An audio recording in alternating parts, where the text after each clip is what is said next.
But maxim number 7, your girl will thank you for your steadfast devotion to your belief in yourself. And the earlier maxims, I think, are somewhat important.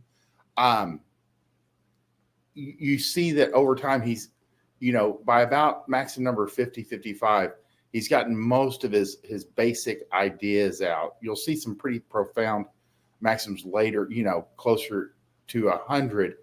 But most are, these are the things that were predominantly on his mind.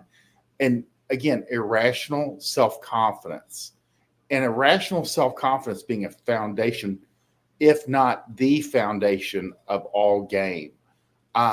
You have to deliver a nag, to approach a girl, to not respond to her when she's trying to get you to kind of like lose your shit, to have amuse mastery.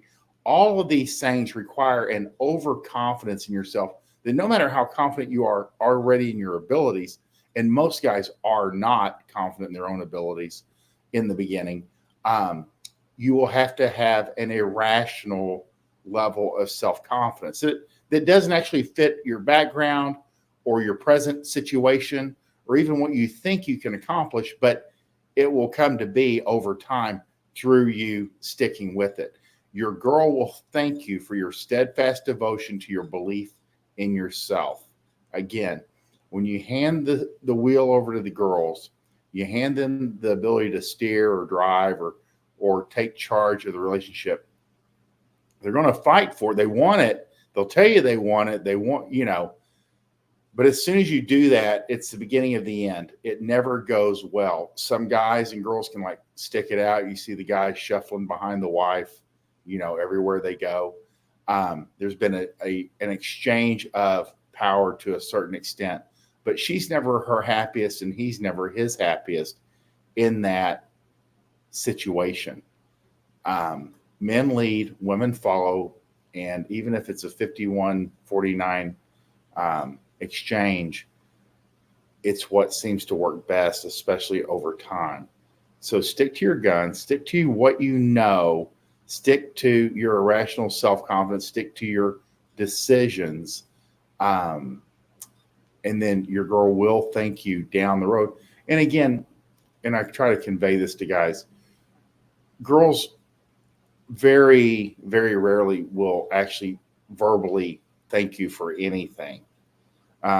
Especially, sticking it out. There's a lot of women, for better or for worse, that would rather say have a nail driven through their hand than to apologize to their husband or boyfriend that she made a mistake. Or they'd actually rather die in a fire than admit any wrongdoing. So at the end of the day, you stick to your guns, you stick to your knowledge, you stick to your decisions for your benefit, and she gets to come along for the ride.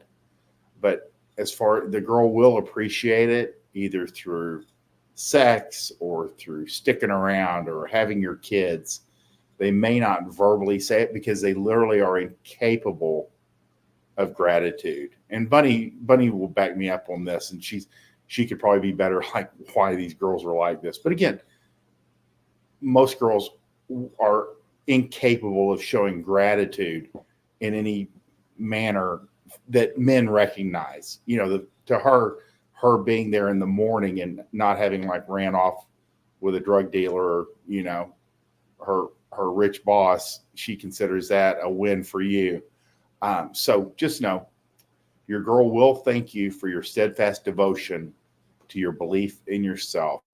And good morning, Baron Gaslight. Nothing like screen names in the morning. And Jeff Arno.